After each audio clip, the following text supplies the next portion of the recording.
Hobbyskolen. Spørgsmål nummer 5. Hvad koster en hobby? 4.000 eller noget.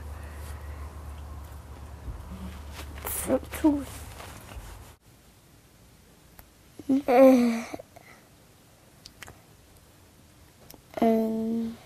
300 et eller andet, 3.000 eller et eller andet.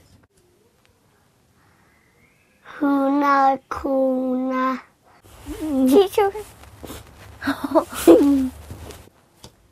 200 kroner. 30.000 eller sådan noget.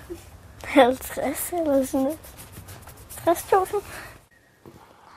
Okay, over 100.000 kroner. 450 millioner. Det er dyrt. Ja. Yeah. For min mormor, hun er kun 9 kroner.